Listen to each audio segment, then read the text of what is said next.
We have today we have the introductory class for statistics, and we have the faculty as she is the lecturer Dr. Minu. She is the lecturer in biostatistics department of community medicine, All India Amrita Institute of Medical Science, Kochi. We welcome you, madam, to the session. We are actually thinking about like an academic session, and we have planned it according to the syllabus of the Ayurvedic PG students. Wednesdays will be for research and statistics. It will be on alternate days. In 1 week, if it is research class, the next week it will be statistics classes. The syllabus have also been charted as per the classes have also been charted as per the syllabus. Hope it will be of great help to each and every one of you. So today we have the introductory class for statistics, and we can begin the class. Madam, you can start the class. Okay, thank you. So, good evening to one and all. So, myself, as introduced, myself, Minu Maria Matthew. I'm working as a lecturer in biostatistics in Department of Community Medicine, Amrita Institute of Medical Science, Kochi. So, am I audible?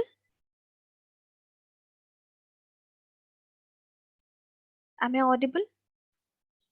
Yeah, ma'am, you can continue. Okay. So, today we are going to have a basic introductory session to the class on biostatistics, mainly related to the medical statistics. So, before we begin the class, let me ask you one question that anybody have learned or anybody have any prior experience of learning statistics? Or it is the first time that you are learning statistics? Just want to know about how many of you know about the statistics. Anybody have any experience or attended any workshops related to statistics?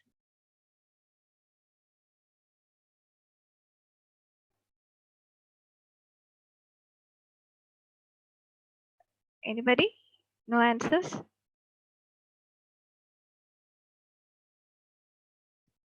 Okay. Okay, so most of them were texting me like they haven't attended any workshops or any class. So I think this will be our introductory class, and I will try my level best to convey the concepts of biostatistics or medical statistics to you all. So we can begin. So basically, statistics is a wide variety of analysis, data collection. It is a long process. And basically, the word statistics has arrived from a Greek word known as status. Is my slides are moving? No, ma'am, it's not moving.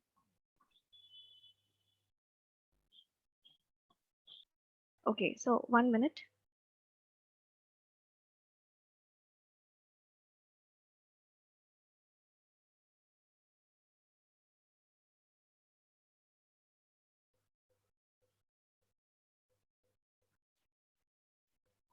So I'm stopping the sharing, and I'll be sharing once again because I think something has happened.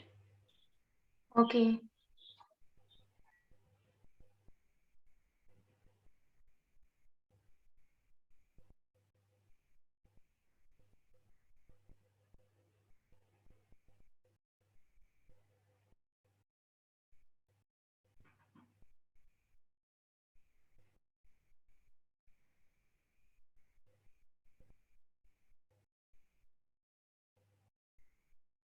Okay, so is it moving?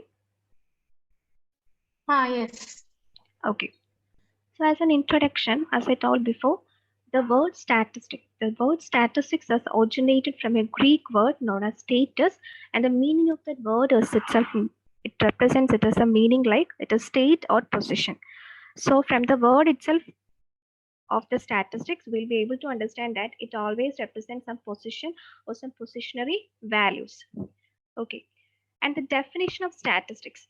So if you're checking several books, you'll be able to see different definitions for statistics, but altogether compilation of all the definitions, we can say that the statistics is a field which is concerned with collection, organization, summarization, and analysis of data.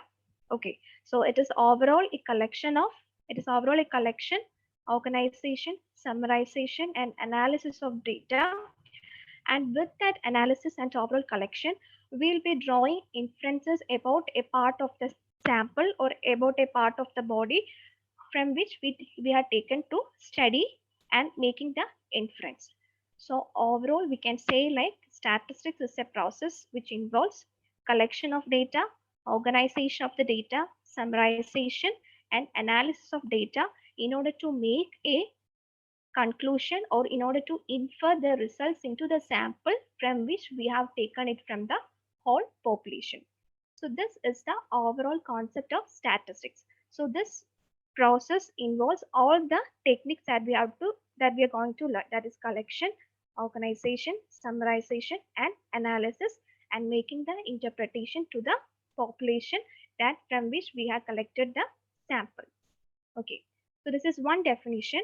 And also we can see that according to a statistician named as Lovett, he suggested the definition as somewhat same, which we seen in the last slide. He's suggesting that statistics, it is a science which deals with the collection, classification, tabulation of numerical facts as the basis for explanation, description, and comparison of phenomena.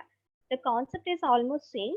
The main concept in statistics is that we'll be collecting the data, summarizing, analyzing, and interpreting the results of the data into the whole population from which we have taken the sample.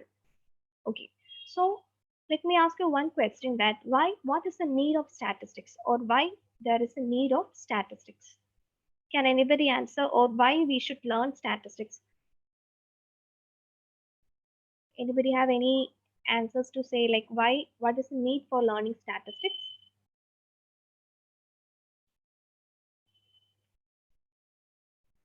Okay, so let me explain that.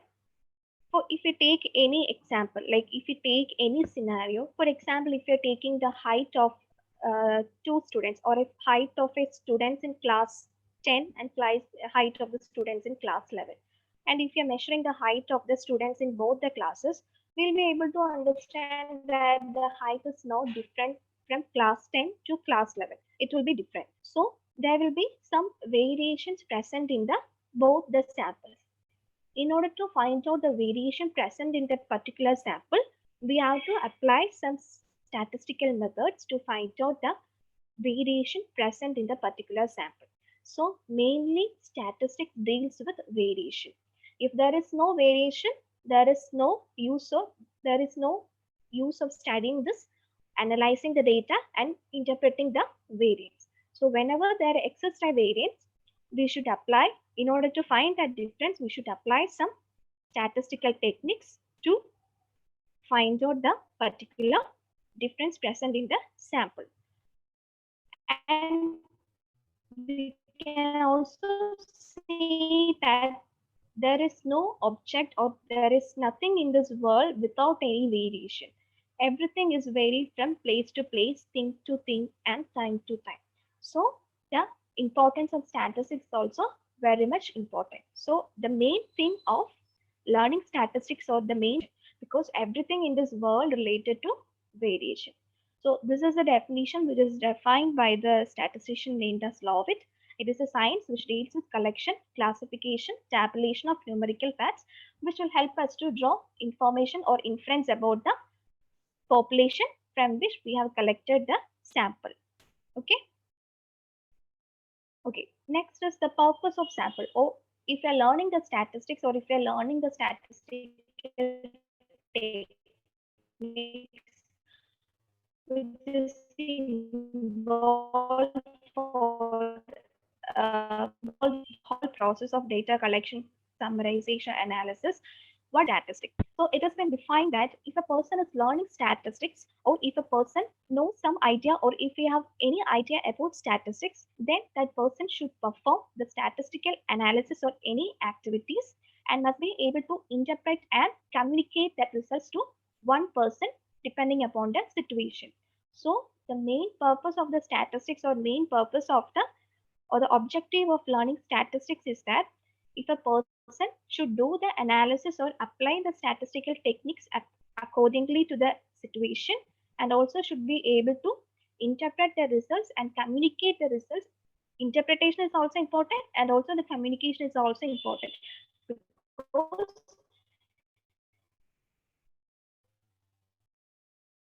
the person who is doing all the statistical analysis will be knowing the results, but it is very important to convey that to the person. So that is, communication is also very important when dealing with statistical methods. So these are the main important purposes, that we have to investigate, evaluate the nature or the hidden findings observed in the data. That is why we should apply the suitable statistical techniques to find out what is actually present in the data from which we have collected. So these are the main two purposes of the statistics. That is, we should able to communicate the results to other persons, and also should be able to interpret the results, and we should also able to investigate, evaluate the nature and meaning of the data or the results that we have collected based on the data.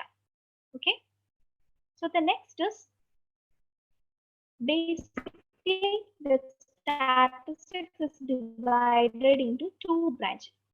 So first we learn what is the definition of statistics, and this is the division of statistics. Mainly all the analysis or all the testing and all the descriptive measures that we're dealing with the statistical methods is basically divided into two subcategories, and the two subcategories is known as the descriptive statistics and the inferential statistics. Okay, so the two branches of statistics is that it is the descriptive statistics and the inferential statistics.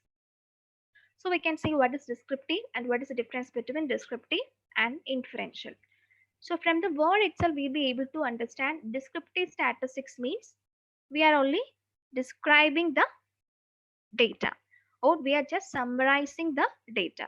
So for example, if we are getting a set of data, and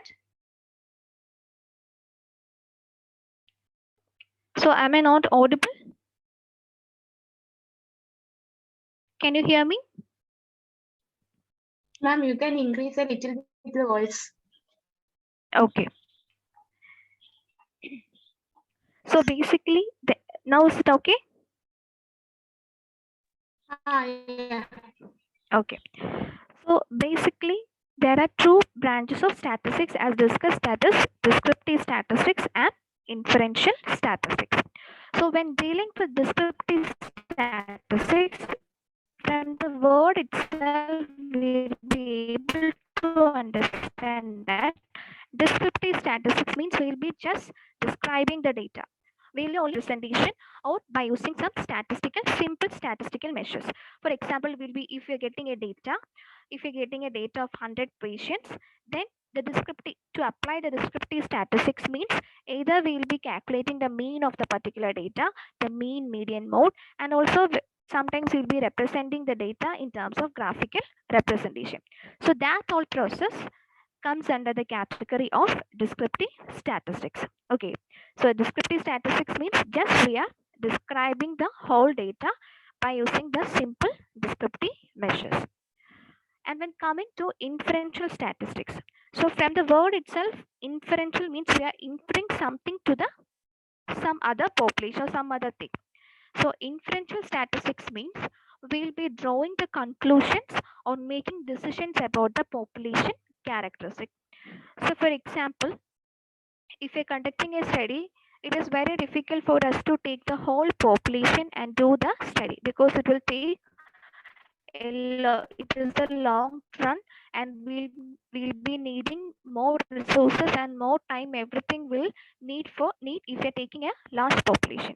So what we will do, that we'll be taking a representative sample and we'll be studying the sample, and then we'll be inferring the results of the sample to the population. So that process involves or comes under the category of inferential statistics. So for every research study, there will be a hypothesis or research question. And the testing of the research question, everything will comes under the category of inferential statistics. So in inferential statistics, we'll be applying the statistical technique or based on the appropriate classification, we'll be applying the statistical techniques and we'll be inferring the results of the sample to the population. And descriptive statistics means we'll be just describing the data by using the descriptive measures. So these are the main two branches of statistics.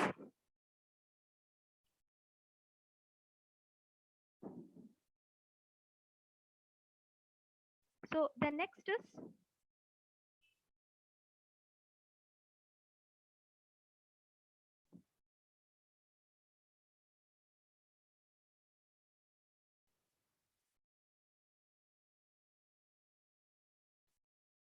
am I audible?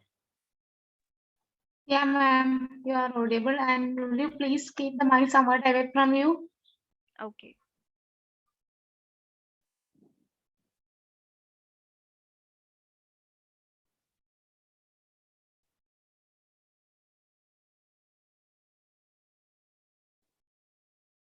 There is something has happened with the slides. It is not moving.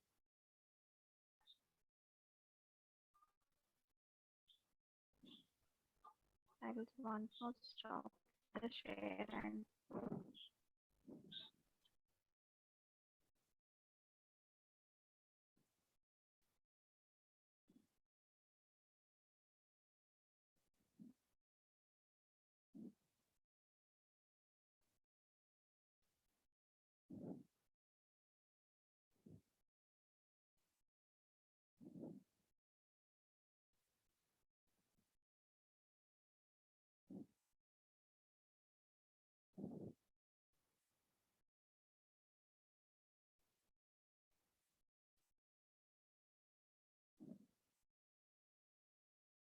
okay. So we were discussing about the two branches of statistics, that is descriptive statistics and inferential statistics. So hope you understand the difference between descriptive statistics and inferential statistics. So we statistics, the process of collection, summarizing, analysis of the data. There is no use of statistics, or if there exists a data, generally we'll be able to draw the conclusions for any particular case study or for anything. For any research, we need some more material for statistics. Without data, there is no use of statistics. And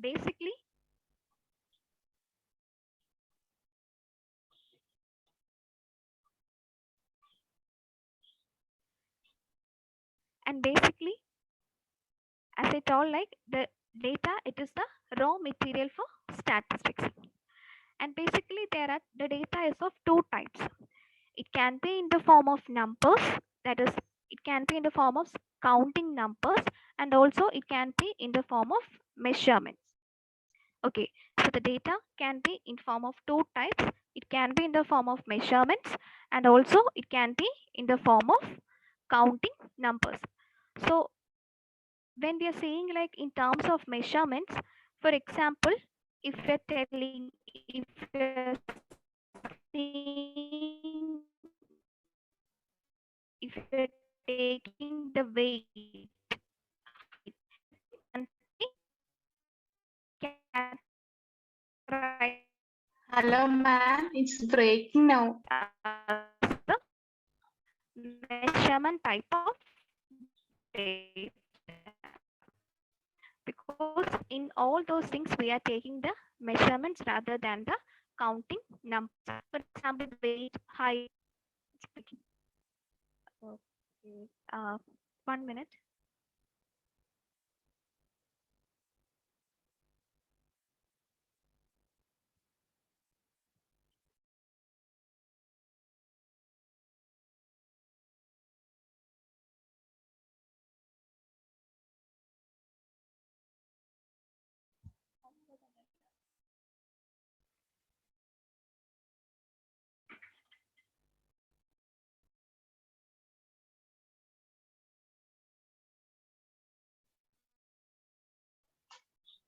Hello, ma'am.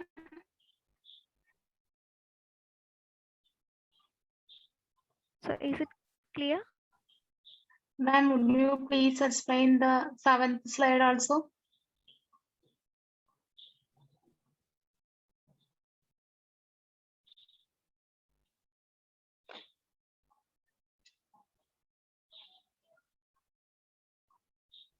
Yeah.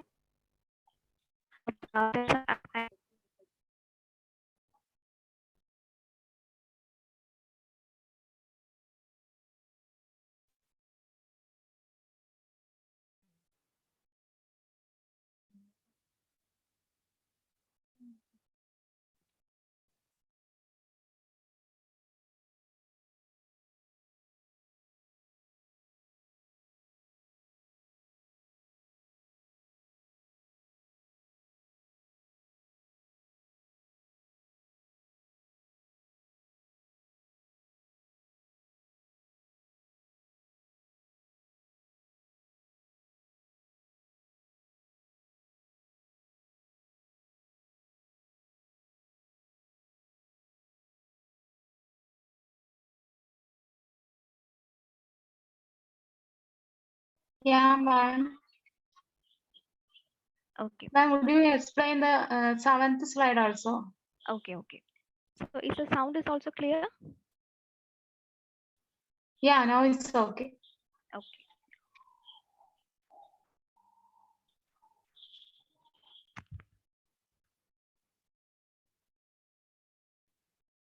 So as we discussed before, the statistics, it is divided into two branches, that is inferential and descriptive statistics.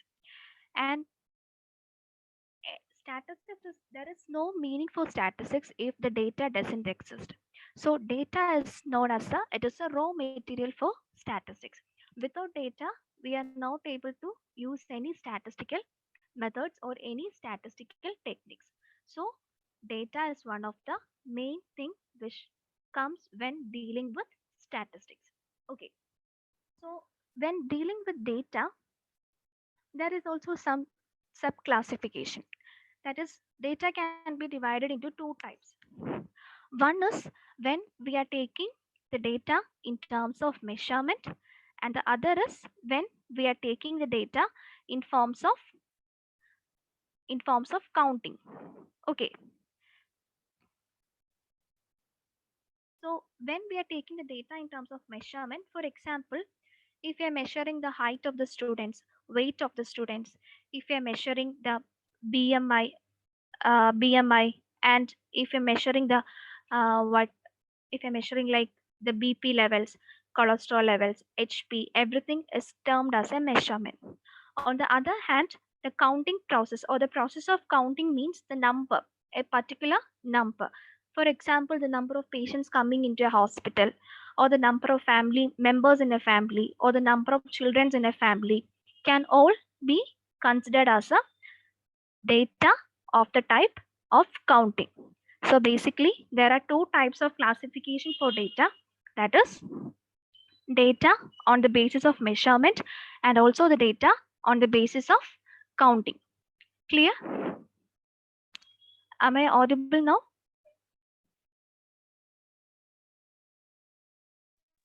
Yes, ma'am, you are audible. Okay. Okay, so that is all about data. So you should keep in your mind that data, it is the raw material of statistics. And data is of two types, measurement type and counting type. And next we are coming to biostatistics or medical statistics.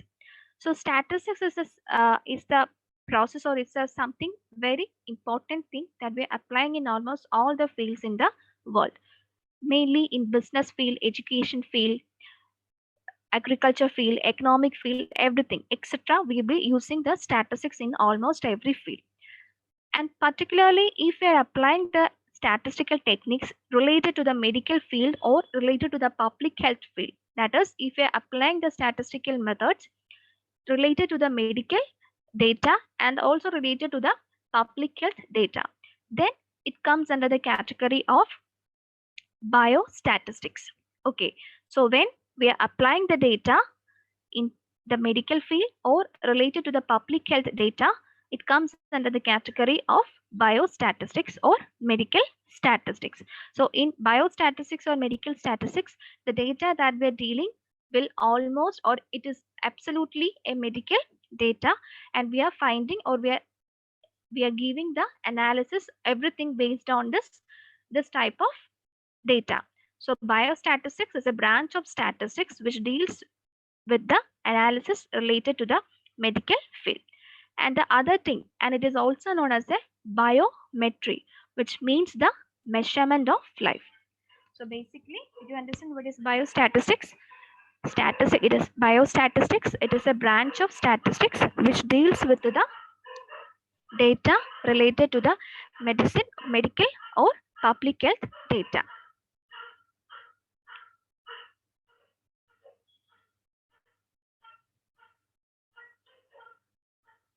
Okay. So since I'm teaching in a medical college, and the students, when coming to learn the statistics, most of the students were asking like, why we should learn statistics, or what is the importance of a medical student learning the statistics. Almost all the students coming to the medical field with the intention to learn statistics, or they don't want to learn mathematics or take as a mathematics as a main subject. But when coming to the medical field, somehow they have to learn some, not fully mathematics, but some sort of mathematics which comes under the category of statistics.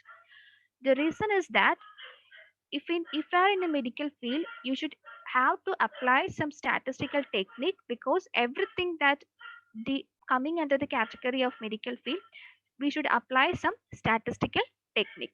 Because if you are a medical student, anyway you have to do some research work, or for your thesis also you should have to do some data collection, analysis, everything. So in order to do that, or in order to know some basic concepts about statistics, every student or every research scholar in the category of a medical field should learn some sorts of medical statistics. The reason is that when you're doing any data collection or any research activities, the first thing you will be doing is a gathering data. Gathering data means we'll be collecting the data which is required for the research objective or based on the research objective. For collection of data, we have to apply some statistical techniques that we'll be learning later in the next sessions. Just you remember that for collection of data, we have to apply some statistical technique. So after collecting, if you're keeping the data as such, then there is no use for the collected data. So that collected data should be converted into a useful or into a meaningful, interpretable form. So to convert that, we have to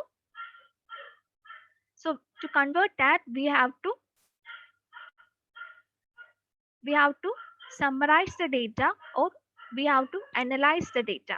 So that process also comes under the category of biostatistics, or comes under the category of medical statistics, or generally we can say it comes under the category of statistics. And after summarizing or after cleaning the data, we have to get the results, or we have to interpret the results, or that is the main purpose of the statistics. So for interpreting the results also, we should apply some statistical techniques. And after interpretation, what we have to do is like, we have to convert that result into a suitable conclusion. That is the main objective of the research project or any project or thesis work. So after analyzing the data, we have to convert that result into a suitable information which should be passed to other person. Okay, so that also should involve some, we'll be expressing the results in terms of the statistical measures like mean, median, mode, or in terms of the statistical test, appropriate statistical test. And we'll be representing the data which comes under in terms of the p value. So p value is a main concept when we are drawing or when we are making the conclusions about a test. So maybe you will also came across the term p value. So basically every research scholar will ask to statistician that we should need a p value to say that there is a difference between, or there is a statistical significant association between the variables that they have studied. So that also involves some of the statistical techniques should be applied. And after that, after transferring that into a reasonable or into an interpretable manner, we have to publish that literature. So most of the for publishing also we should apply some statistical technique, that is for formulating the table, for writing the results, and for interpreting the results. Everywhere we have to apply some sort of statistics. So due to this all reasons, we can say that a person who is in the field of medical statistics, not only in the field of medical statistics, or those who are involved in the field of collection of data, or involved in the field of any research activities, should have an idea of a little bit about the medical statistics or the statistical terminologies.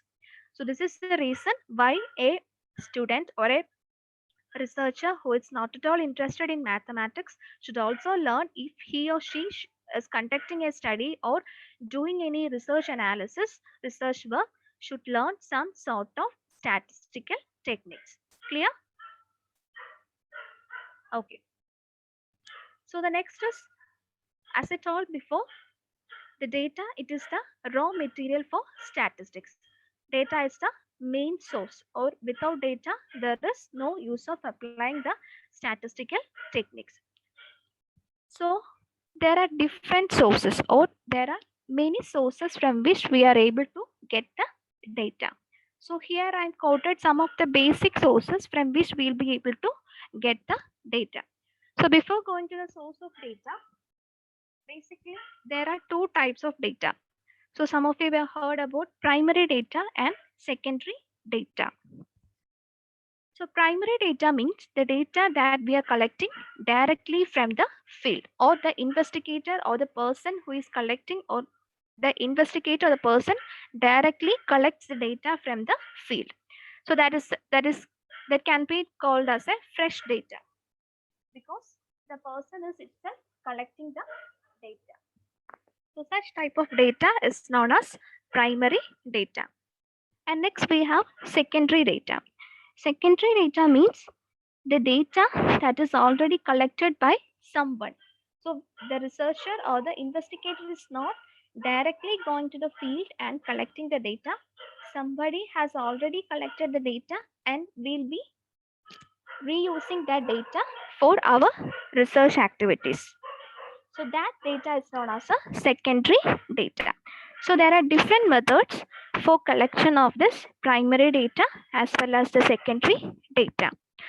So when compared to primary and secondary data, we can say that the primary data is best of quality when compared to secondary data, because in secondary data, the chances of having missing values or the relevant information which we are learning or which we want to incorporate in our research activities may be not available. But in primary data, since the researcher itself is collecting the data, there is less chance of being missing values when compared to secondary data. So always try to collect the primary data for all the research activities, and it is more reliable. Accuracy is also very much high for primary data when compared to secondary data. But in some cases, we will not be able to collect the primary data. In that cases, we will be collecting the secondary data. So next we can discuss on the different sources for data collection. So first is written as the routinely kept records. That is the maintenance records, or the records that is maintaining in the organizations to have, which includes the information of all the participants or all the patients coming to the particular institution or the hospitals. So this routinely kept records, if you are taking the data from such type of records, that comes under the category of a secondary type of data. Okay, so here it is written as every type of organization keeps a records of day-to-day transactions of its activities.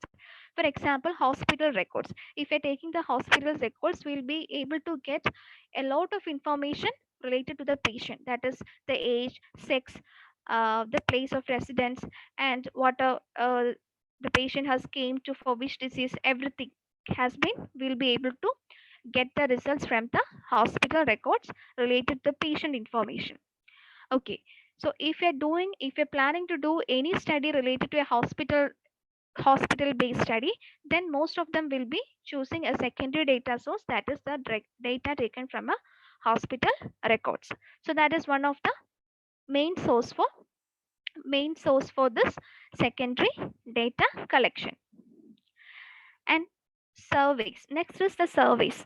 Survey is the one of the major important source for primary data collection, because if you're doing a primary data collection, most of the primary data collection will be conducted based on the surveys, and the survey will be conducted by using a questionnaire. And a questionnaire is a sheet of paper which consists of all the relevant questions which the researcher needs to meet his objective. All the variables, what all things the researcher needs to meet his objective, that every way or all the variables will be included in the questionnaire. So survey, it is a method which comes under the primary data collection, and mostly we'll be collecting the data by using a appropriate or a good questionnaire. And mainly we'll be going for this survey methods when we don't have the relevant information in the hospital records or already keeping records. For example, if you are looking any if you're looking if you're conducting a study and that particular variable is not included in the hospital records or the previously kept records, then there is no other choice rather than to conduct a survey. So in that case, we'll be going for the survey rather than selecting the hospital records, and that process comes under the category of primary data collection. Okay.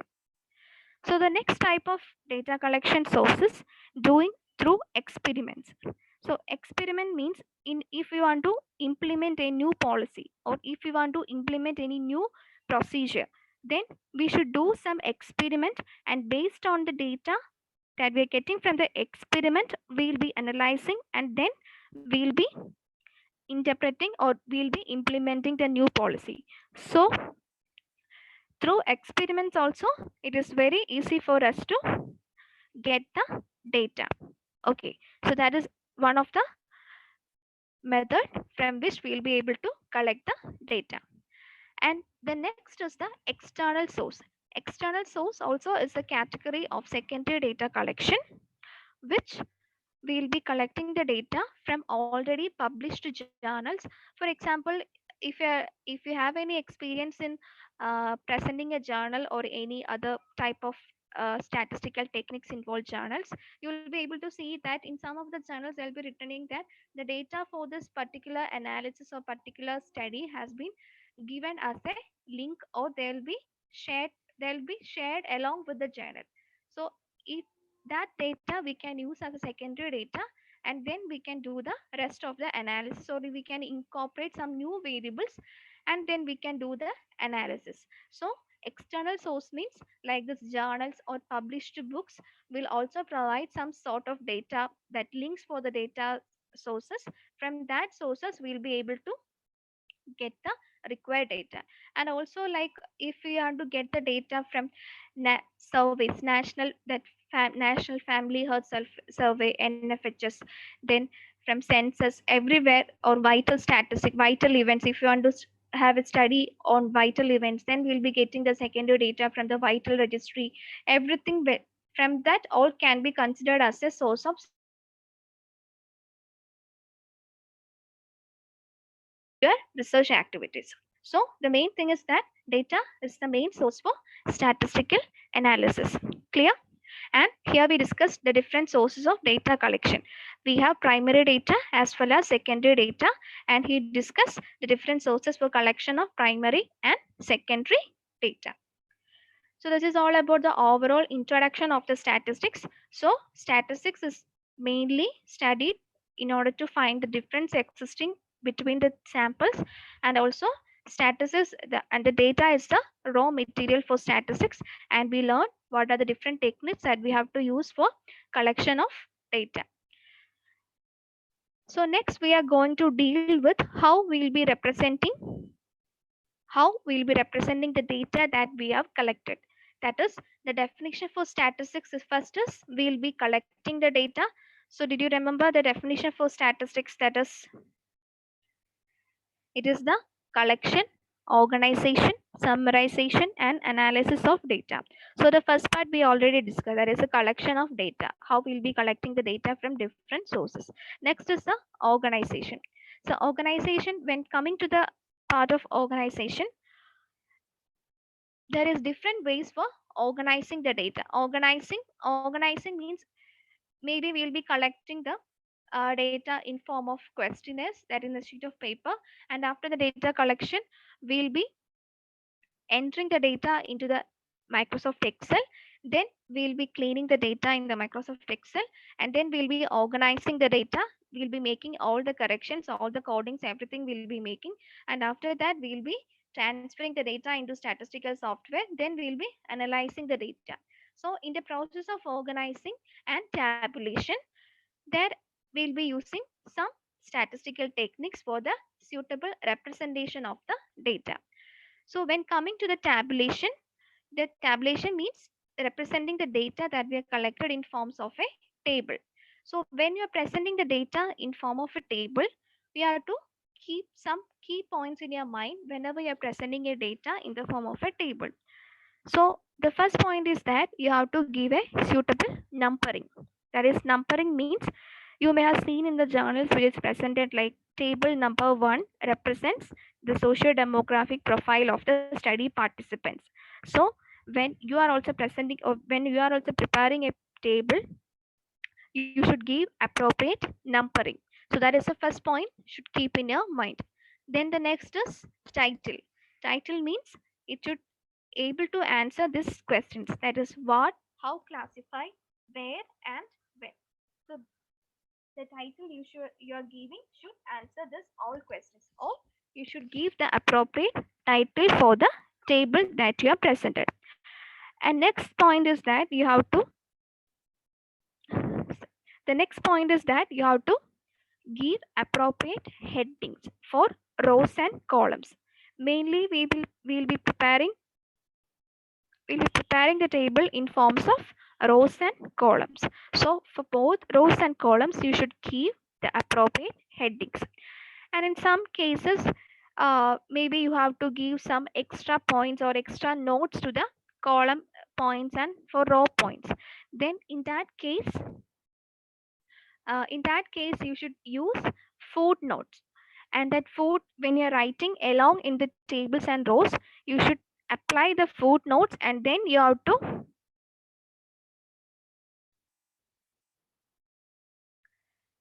so am I audible now? Yeah, ma'am. Hello? Hello, am I audible?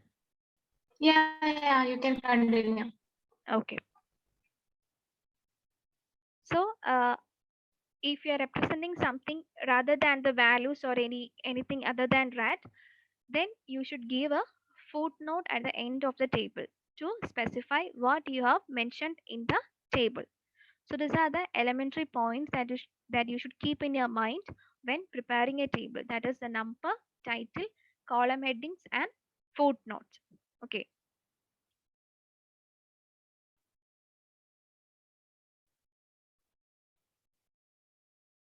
So the next is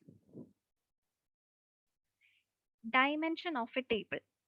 So when you're preparing the table can be with number of variables. So as the number of variables increases, the, the term or the name that we're using for the table will also increases. So the dimension is the number of variables according to which the data are classified, or the dimension is the number of variables according to which the data or the table that we are preparing.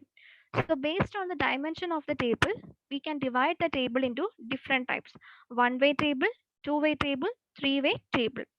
So one-way table, if I'm making a one-way table, it means that you are making the table based on only one particular variable.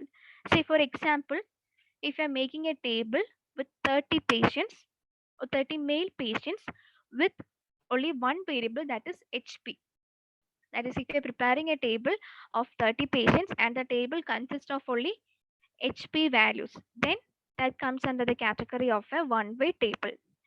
And when coming to the two-way table, if you're preparing a table with two variables, along with HP, the frequency of a 30 patients, along with HP and sex, that is based on gender and HP values if you are making, that comes under the category of a two-way table.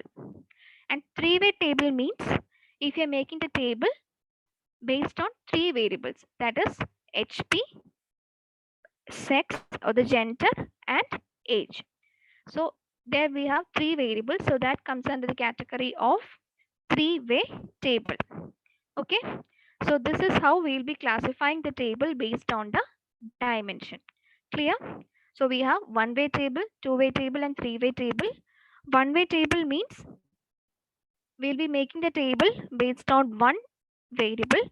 Two-way means the table will be based on two variables, and three-way means the table will be based on three variables. And if it is a four table, or if you are making the table with four variables, then it is a four-way table. Okay. So the next is if you're getting a raw data. Raw data means the data that we are collected and nothing has been done to the data. That is the data as such we are representing. So if you're seeing this data, it represents the hemoglobin levels of 30 male patients. So you can see 30 patients hemoglobin values is written from this table. So if you are seeing this table like this, it is very difficult for us to get an idea or a overall picture of the data that is represented in this particular slide. So in order to get a rough idea, we have to convert this raw data into a tabular form. Okay, so next is we are going to see if we, how we will be representing the raw data into a tabular form. So basically this is, here we have 30 observations, and we'll be going, now we are going to categorize this 30 observations based on the class intervals. Okay, we'll be categorizing the each values based on the appropriate class intervals. So for doing that, or for classifying the whole data set in terms of class intervals, first of all we have to find the minimum value and the maximum value. Okay, so from this data, we'll be able to identify the minimum and maximum value. So we can see that the minimum value is 9.1 and the maximum value is, which is the maximum value from this table? It is 15. It is 15.7. So this is the maximum value from this table. So we found the minimum value and the maximum value. So if we're calculating the difference, we'll be getting a value of 6.6. So we are able to understand that the maximum difference is 6.6. And based on that, we'll be deciding the number of class intervals should be allotted.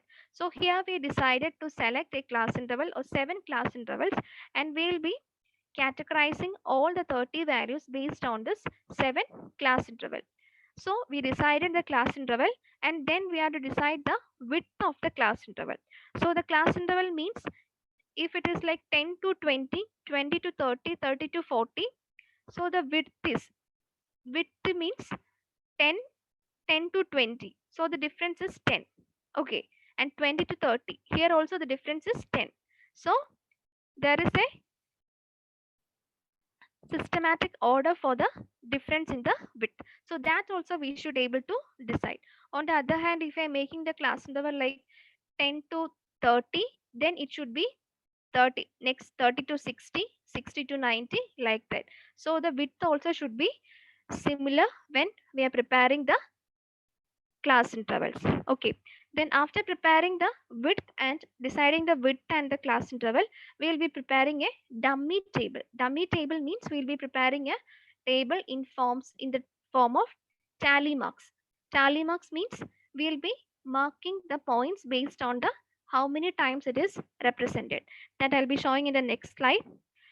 And also one more thing is that when you're deciding or when you're making the class intervals, you should keep in your mind one thing, that the class interval should not be too large. Like it should not be like uh, 10 to 50, 50 to 100. Like that, it is not recommended to develop a class interval. And when and also it should not be like too small.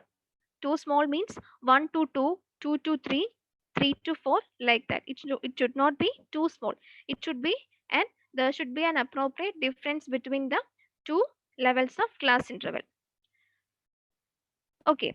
And next point is that when you're preparing a class intervals, it should not be overlapping.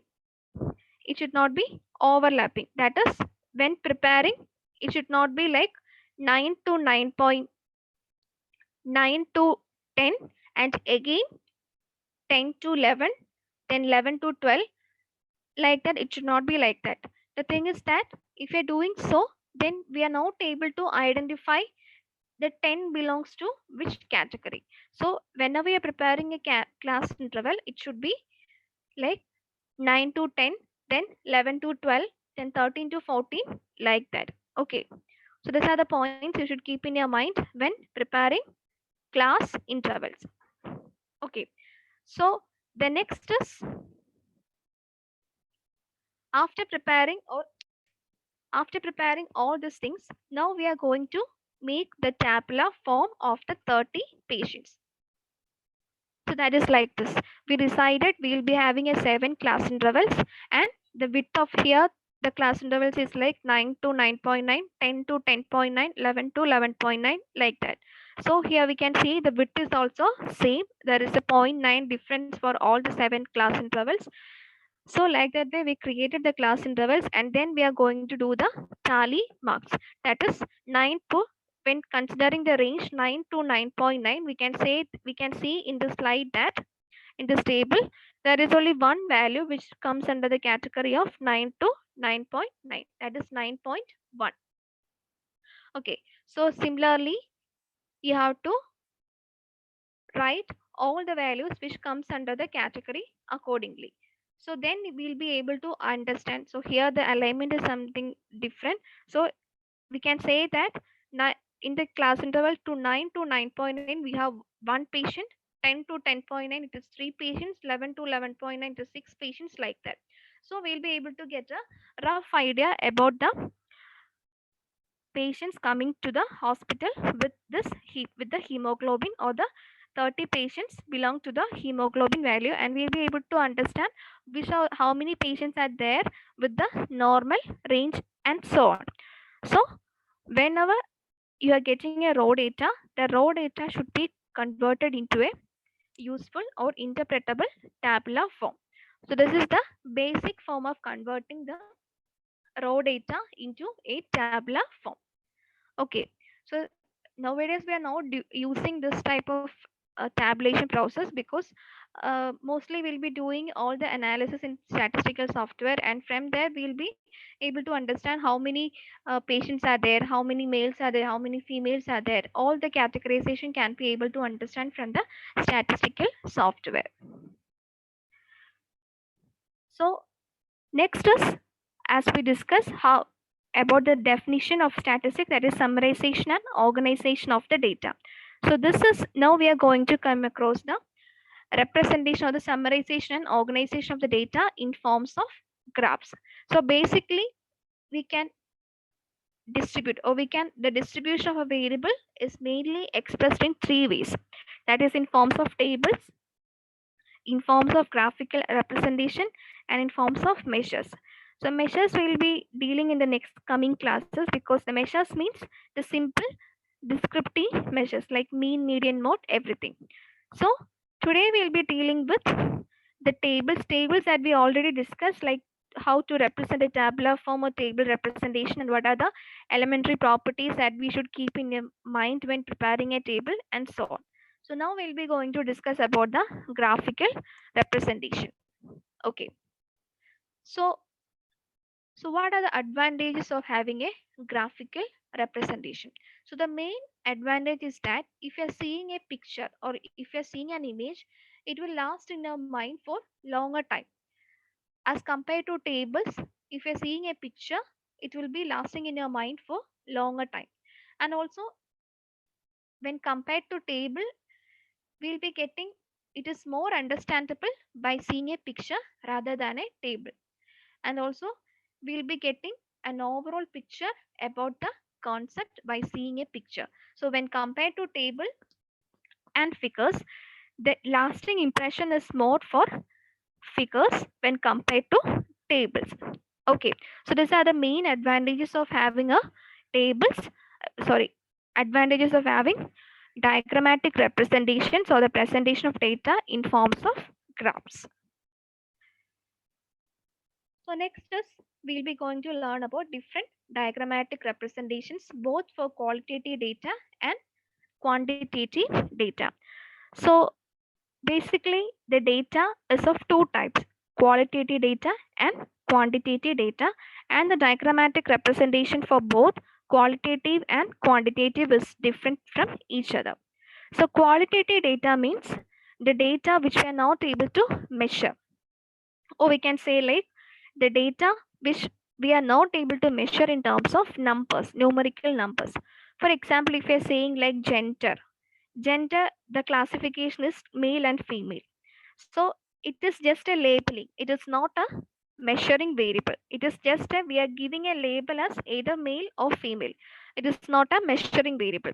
So such type of variables which is not able to measure properly or measure in terms of numerical values would comes under the category of qualitative variables. And quantitative variables means reverse reverse definition. That is the variables which we are able to count in terms of numerical numbers are known as quantitative variables. That is, for example, we can say like weight, height, everything, BMI, everything will be computing in terms of numbers, or we will be measuring in terms of numbers. So such type of variables are known as quantitative variables. So for qualitative type of data, the most suitable diagrammatic representation is pie diagrams and bar diagrams. Okay, pie diagrams and bar diagrams. And when coming to bar diagram, we have two subdivision, that is adjacent bar diagram and component bar diagram. And when coming to quantitative data, the most suitable representations are histograms, frequency polygon, frequency curve, and line diagram. So we'll be seeing each one of the representation in detail. So first we can see what is pie diagram. So pie diagram, most of you haven't seen how to represent a pie diagram or how is the representation of the pie diagram. So basically pie diagram is meant for qualitative type of data, and the pie diagram is usually in the shape of a circular representation, and the whole circle is divided into different sectors, and each sector will represent the suitable categories of the particular variable.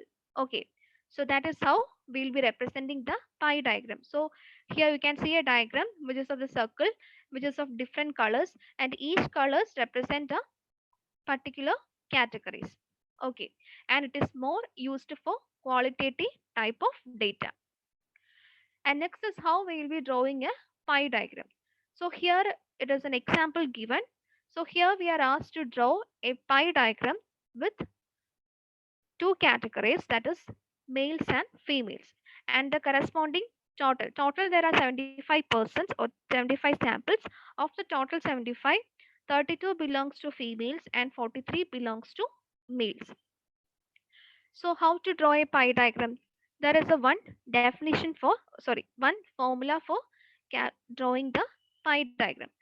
First of all, as I told before, the pie diagram is drawn in a circle, and the circle is divided into different sectors.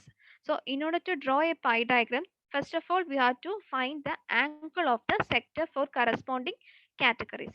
So for example, if you are calculating or if you are finding the angle for female, angle of the sector for females, we should apply like the formula is magnitude of the component divided by, the division is not shown there properly, it is divided by the total magnitude of the phenomena into 360 because the total area of the circle is 360 degree. So when if you're going to draw a pie diagram for females and males, we should find the angle of sector for each of the categories, and the categories are found by magnitude of the component divided by total magnitude. So here we will be calculating like 32 divided by 75 into 360 will be for females, and 43 divided by 75 into 360 for males. Okay, so here you can see like we got the sector values as 150 degree and 206 degree. So after getting the angle of a sector, then you can use a protractor to draw to find the appropriate sector for accordingly. That I think most of you will be knowing to use a protractor. One.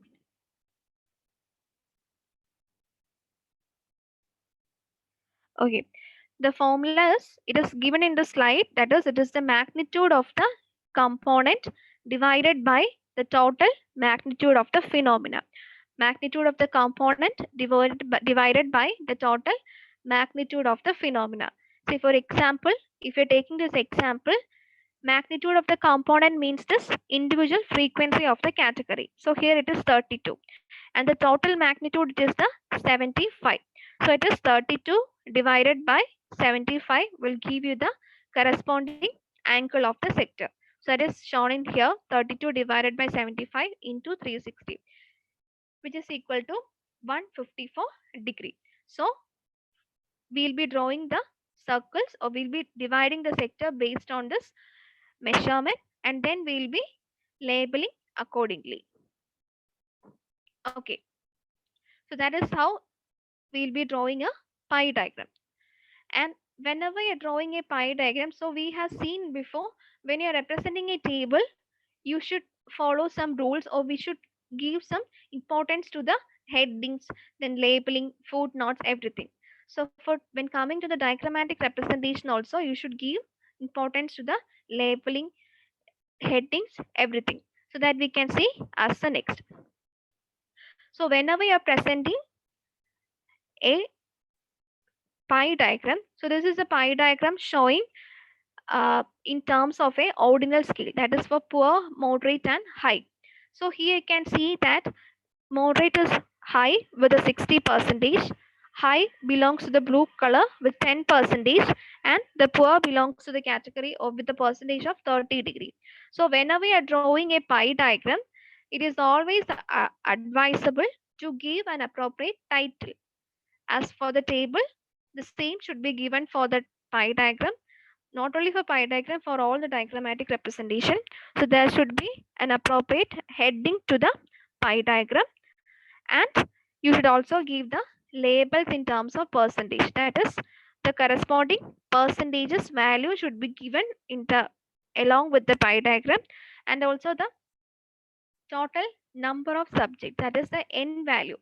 So out of how much we are categorized should also be given along with the diagrammatic representation.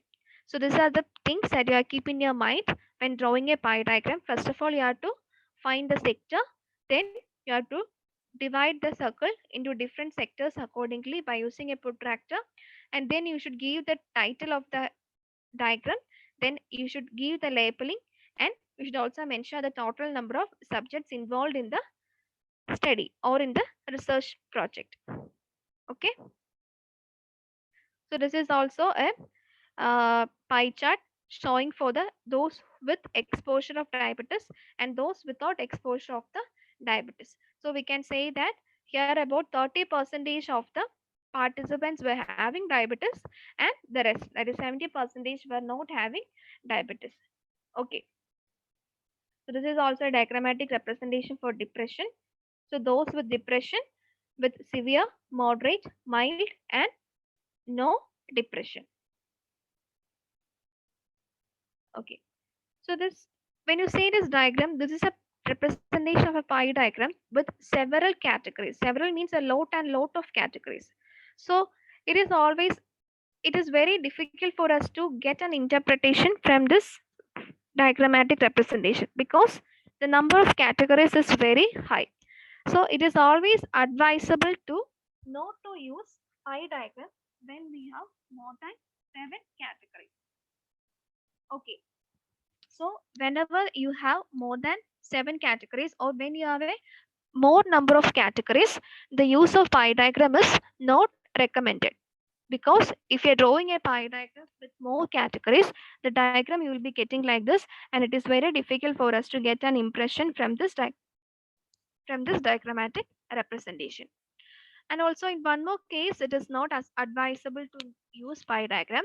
So if you're seeing this slide, you can able to see that almost all the area of the sector is similar. There is not much difference we can observe from this diagrammatic representation.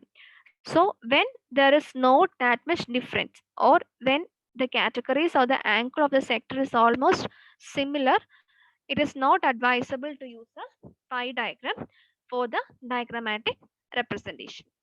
Okay, that is when you have a several similar sized categories, it is not advisable to use a pie diagram. Okay, so that is all about pie diagram. So you have seen how to draw a pie diagram and what for which type of data we'll be using pie diagram, and in which situations we are not advisable to use a pie diagram. So here we seen some of the situations where we are not advisable to use a pie diagram. So in that situations, we'll be able to use this bar diagram. Okay, because bars will be in forms of a vertical representation. So if there is more than several categories also, it is not that much congesting as compared to pie diagram.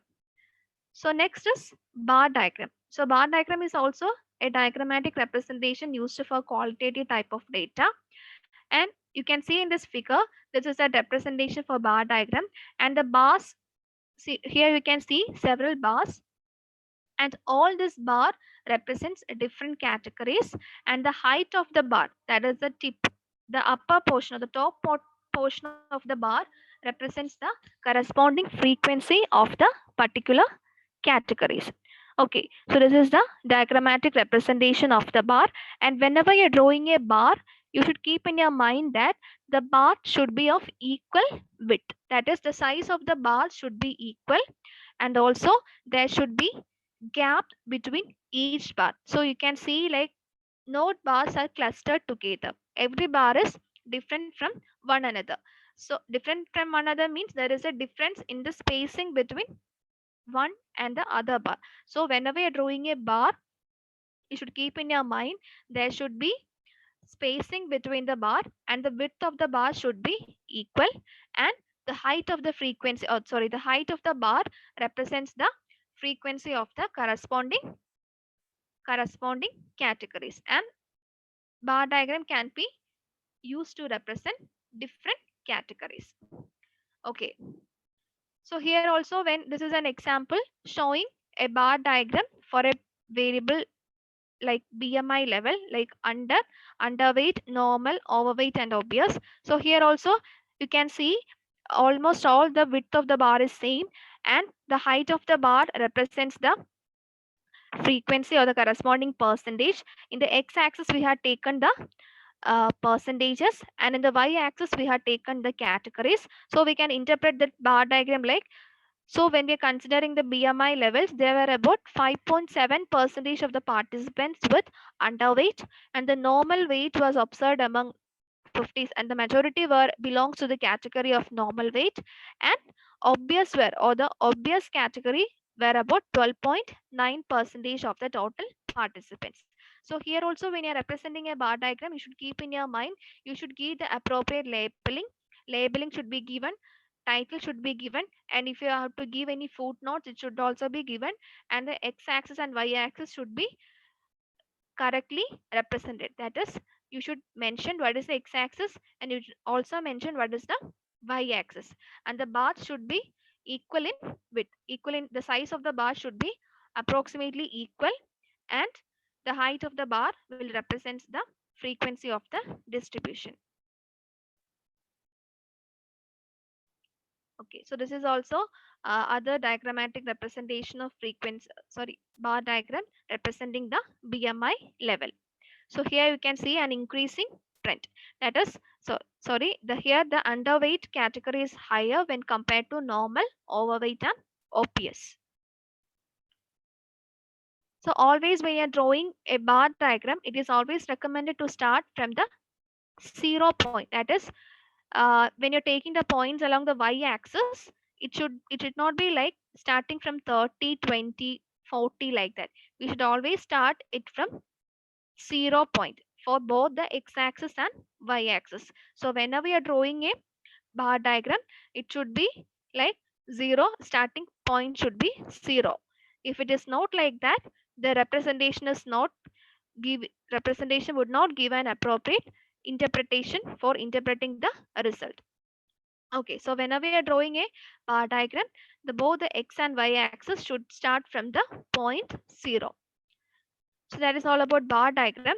And also, as we discussed, there are two types of bar diagram, that is component bar diagram and adjacent bar diagram. Okay, so component bar diagram is used, the adjacent, so this is a representation of adjacent bar diagram. So adjacent bar diagram means we'll be drawing two or three bar diagrams at a single stretch, or at a single axis or single point. We'll be drawing one or two bars simultaneously for comparison of the factor. So here we can see we have compared the males and females based on the comorbidities, or based on any morbidities they have, based on diabetes, based on hypertension, and based on CHD. So for comparison of two or three groups, we'll be using a comparison graph, and this comparison graph is known as a adjacent bar diagram. So here we are represented both the males and females together in a one graph.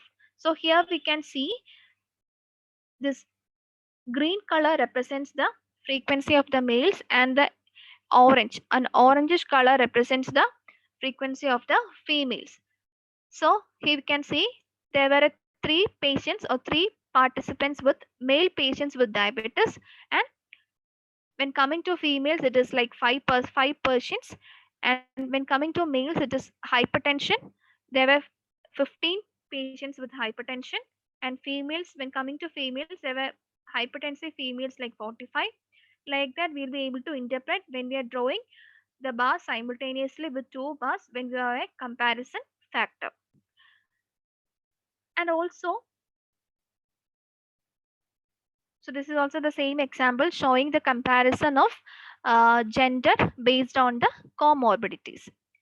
And also, this is other type of comparison bar diagram which is commonly used when you have more number of categories. So this is also the same diagram as shown in this diagram. Here also we compared both females and males based on the comorbidities.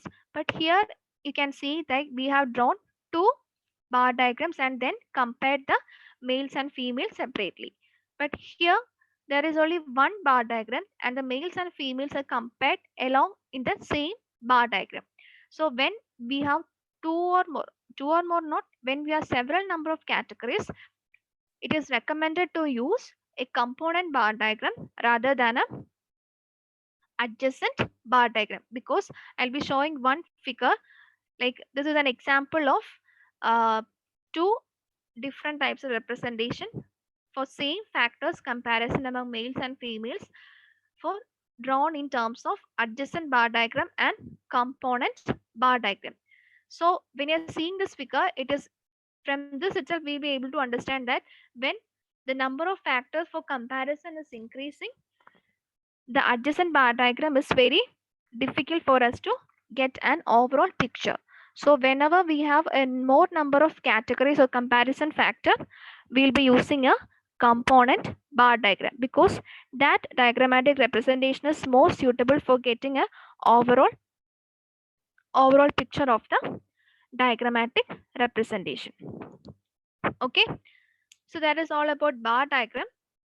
So for representation of the qualitative type of data. Qualitative type of data means the data which we are not able to measure in terms of numerical values. So for such type of data, we'll be using the diagrammatic representations like? Diagrammatic representations like? Which are the diagrammatic representations that we're using for qualitative type of data? Bar diagrams and pie diagrams.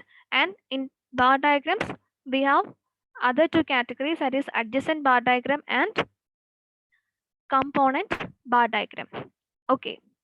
So next is coming to the representation of quantitative type of data. So quantitative data means the data which we are able to count in terms of numerical numbers. For example, height, weight, BMI, everything can be considered as a quantitative variables which we are able to measure in terms of numerical values. For representation of the quantitative variables or quantitative data, mostly we seen that we'll be using histogram, frequency polygon, frequency curve, and line diagram. Mostly we'll be using the histogram representation for the qualitative data presentation. Okay, so you can see that histogram is mainly used for continuous type of data, and when you see the histogram, you can able to see that there is no natural separation between the bar. Why? Because we'll be drawing the histogram only for continuous data. Continuous means there won't be gaps between each other. So whenever you're drawing a histogram, there should not be a gap between the bars. So that is the main difference between a histogram and a bar diagram. So if you're asked a question to write about what are the main difference about bar diagram and a histogram, you should point out that the main difference is that histogram is used for continuous type of data, whereas bar diagram is used for category qualitative type of data. And histogram is, when you're drawing a histogram, there is no natural separation between the bar, while when you're drawing a bar diagram, there is a natural separation between the bar. And the rest properties are same. Along the x-axis we'll be taking the frequency, sorry, along the y-axis we'll be taking the frequency, and along the x-axis we'll be taking the categories or the variable which we are going to draw the histogram. And the height of the bar will represent the corresponding frequency, and the width also should be same when compared to all other bar. The width should be same from one to other. Okay, so for drawing the histogram, it is very easy. We'll be taking in terms of class intervals, and we'll be plotting the points based on the class intervals, and then we'll be joining that points. And the one thing is you have to keep in your mind is that there should not be a natural separation between the bars, and the bars are always continuous. So these are some of the examples given with the diagrammatic representation for drawing a histogram. So here if you're seeing the question, you can see like we are asked to draw a histogram for the profit in lakhs and for the number of companies. Okay, so here if you see the class intervals, we can able to identify that the class interval starts from 0 to 10, 10 to 20, 20 to 30, and next is 30 to 50, and next is 50 to 80. Okay, so as I told before, when preparing a class interval, I told like the width of the class interval must be same. So here if you are seeing, we'll be able to understand that this 30 to 50 and 50 to 80, the width is not same. There is a difference between the width of these two class intervals.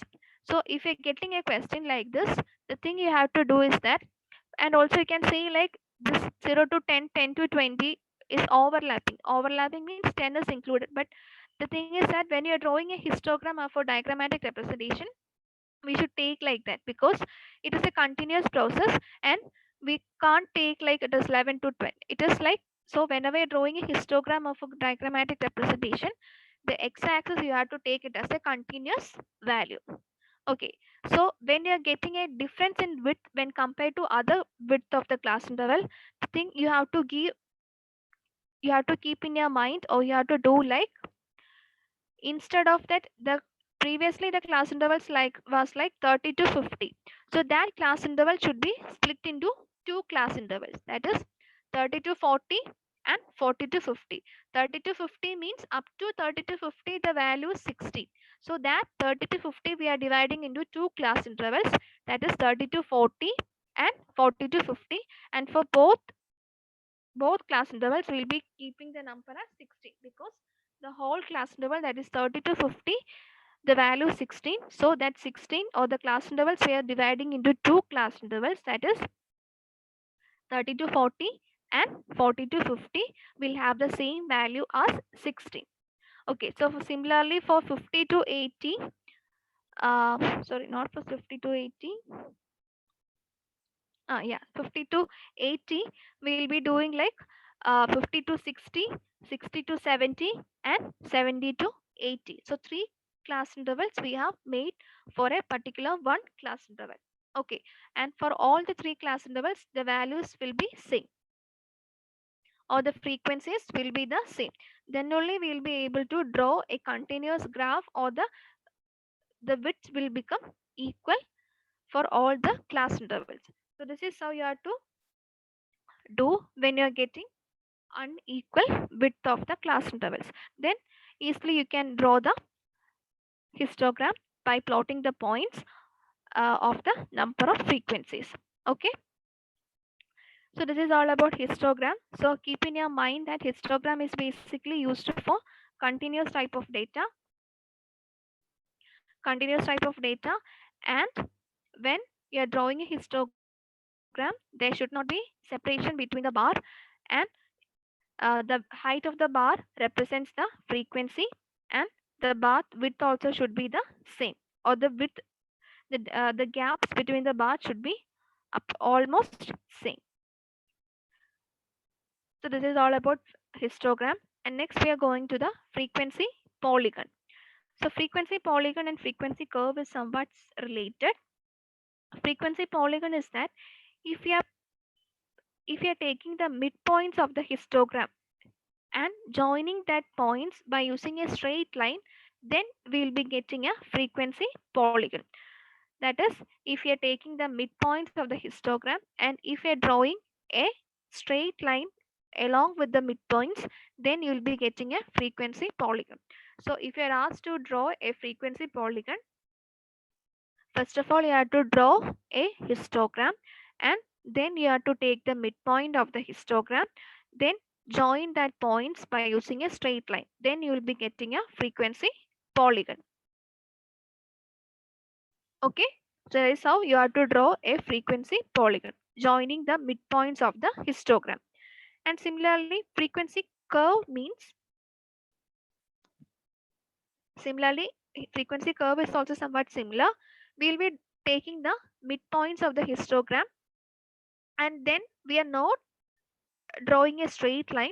Instead of that we will be drawing in terms of a curved linear shape, or we will be drawing the curves not as a perfect straight line.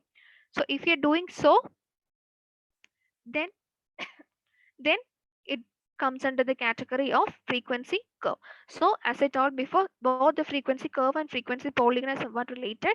If you're taking the midpoints and joining the midpoints as a straight line, then it is frequency polygon. On the other hand, if you're taking the midpoint of the histogram and joining as a little curve shape figure, then it comes under the category of frequency curve. So that is all about frequency polygon and frequency curve. Next is line diagram. Line diagram is also a diagrammatic representation that we are using under the category or for the diagrammatic representation of quantitative data. So basically in line diagram, we'll be plotting the points, and after plotting the points we'll be able to identify the trend which occurs in the particular data. So if your objective, or if you wish to find a trend of any particular case scenario or any particular event that occurred from based on the time, then you should follow a line diagram to identify the particular trend. So for example, if I want to identify the increase or decrease, whether the any particular event has increased with respect to time, then I should be able to draw a line diagram, and then I should be able to identify whether there was an increase or decline, or whether the increase or decrease was stable or not with respect to the time. So if your aim or objective is to find a trend with respect to the time or with respect to any factor, then you should plot a line diagram to identify that scenario. And this type of diagrammatic representation is used for continuous type of data. And the time or the variable which we are looking will be represented in the x-axis, and the corresponding points will be represented in the y-axis. Okay. And mostly we will be using this line diagram for plotting or to find a trend related to age, year, and time. So based on age, what is the increase or decrease related to a particular event, and based on year,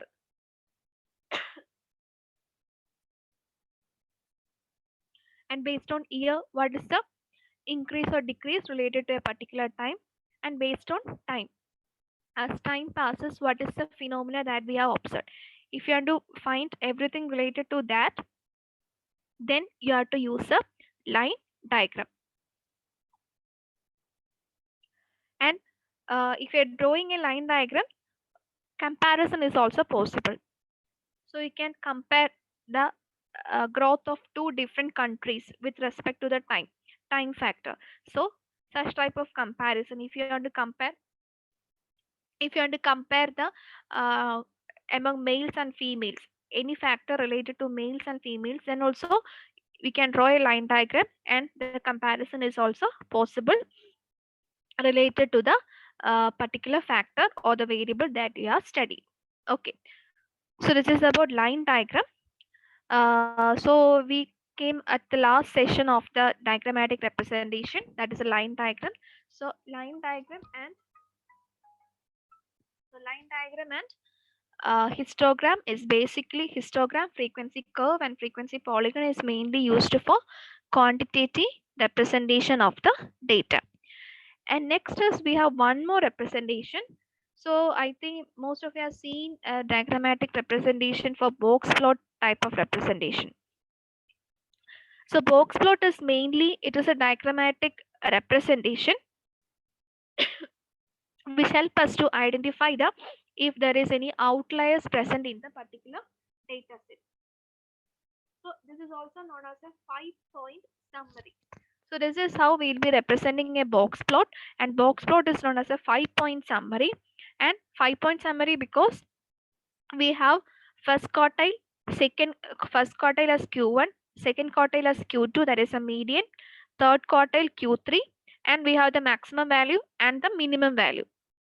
So to find if for the whole data set, if you want to find whether there is any outliers and which is the median value, which is the first quartile value, which is third quartile value, if you want to identify everything, we should draw a box plot, and then it is very easy for us to identify the outliers present in the data and also the median which divides the data into two equal parts.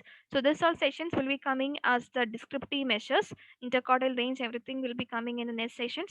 So just I show the diagrammatic representation of a box plot, which is known as a 5-point summary scale. 5-point summary scale because we have 5 measurements of 5 quantities that we are measuring. That is quartile 1, quartile 2, quartile 2 is the median, and quartile 3 and the maximum value and minimum value. And this diagrammatic representation will help us to identify the outliers present in the particular data. Whether there is any outliers that we have in the data, it will help us to identify. Okay, so that is all about the diagrammatic representation. So this session deals with the organization and summarization of the data. That is the summarization and organization of the data, which deals under the definition of the statistics. And the analysis parts will be coming as the next step. The analysis means analysis can be of two types, that is descriptive and inferential analysis. Descriptive analysis consists of so many measures. It's like mean, median, mode, interquartile range, standard deviation, everything. And the next is the inferential part. We'll be testing our hypothesis by using the appropriate statistical test. So this is all about the overall introduction related to the statistics. So thank you. So have you any doubts related to this session?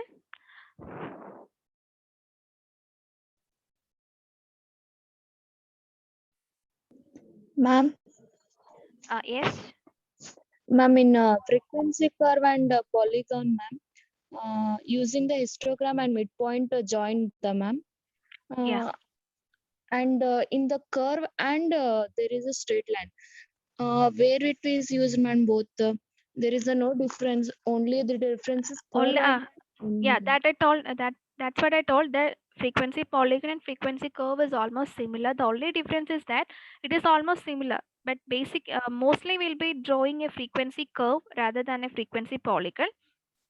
Only difference is that if you're plotting the points in terms of a straight line or joining the midpoints in terms of a straight line, then it comes under as a frequency polygon. But mostly it is very difficult for a data should be in the form of a straight line, and mostly we'll be plotting the point or plotting the curve, plotting the points or joining the points in terms of a curve. So mostly we'll be using a frequency curve rather than a frequency polygon. Both are almost same. ma'am, box plot importance and where it is used. Box plot, as I told, it is an important stat or diagrammatic representation which help us to identify the outliers. Outliers means what? If I have a data and if the data contains some extreme values or which the value which doesn't incorporate or which represents the whole data set, in order to find that type of values, this box plot representation is very useful to identify the outliers present in the particular data set, and also to find the 50th position, that is a median value, which is the 50th position of the particular data set, which divides the data into two equal parts. So we can say like around 50% of the data's value belong to this value. So in order to find all that points, this box plot representation is very much important, and it is very useful for finding out the outliers also. The main use is for finding out the outliers. Okay. So this representation, finding out all these things will be coming in the next sessions, because this all coming as a measures of to finding out the variability, how much is the variation, everything. So this sessions will be coming as the next classes. This is just a basic introduction about the diagrammatic representation. Okay. Yes, ma'am. In routinely kept records, ma'am, sources in Yeah. hospital records, ma'am, is secondary data. We regularly collecting the data, ma'am. It's maybe primary. How it is secondary, ma'am? Secondary means if you're asking to the patients directly, then it will become a primary data. Okay. On the other hand, if you're taking the data from a already existing record, for example, if you're taking a hospital, the hospital will have all the list of the patients when they're coming to see for the first time of a doctor. So if you're taking from that register without seeing a patient or without seeing a person directly, then it comes under as a secondary data, rather if you're seeing the patient and directly asking the questions. Okay, then it comes under the category of a primary data. But mostly in hospital records, we'll be taking the hospital records, and then if you're taking the hospital records, we'll be getting almost all the data which we want to continue the study. So if you're taking from a record, it comes under the category of a secondary data. Otherwise, if you're directly collecting the data from a person, then it is a category belongs to the primary data. Okay, ma'am. Thank you. Okay. Any other doubts?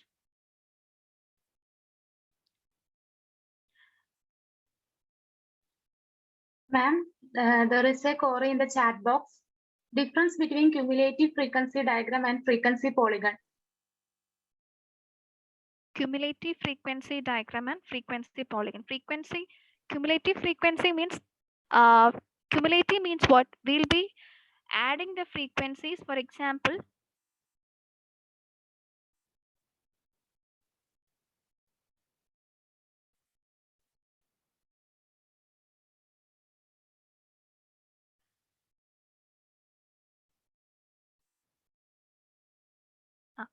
so for example, if you're taking this example, cumulative frequency means we'll be adding all these frequencies and coming to other number of classification. For example, if you're taking the cumulative frequency for 4, the first value will be 4 and the next value will be 4 plus 7 and the next value will be 10. Next value will be 7 plus 10. Like that, we'll be adding one by one observations and then formulating the cumulative frequency, and then we'll be drawing the curve. So the thing is that when compared to the frequency polygon, if you're drawing a cumulative curve, it will be a bigger as compared to the frequency polygon. The difference is that we'll be plotting the cumulative frequencies, not the exact frequencies present in the or which is given in the data. We'll be computing the cumulative frequency rather than, and there won't be much difference between, in most cases there won't be much difference between the cumulative frequency and the frequency polygon which is mostly drawn. So I think I haven't included the cumulative frequency in the slide. So when I'm giving the notes, I think I will be including that also along with the diagrammatic representation, because mostly we'll be representing the data with frequency along. Cumulatives mostly will not be representing. It is not that much widely used, so that I don't have included that section in the slides. Next session, when I'm giving the PPT, the PDF, I'll be including that. I will try to include that also. Okay.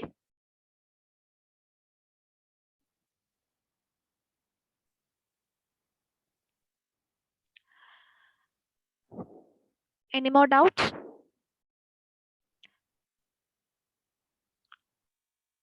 So the thing you have to do is, this is just a basic introduction, and go through the sessions and clear or get the concept clearly.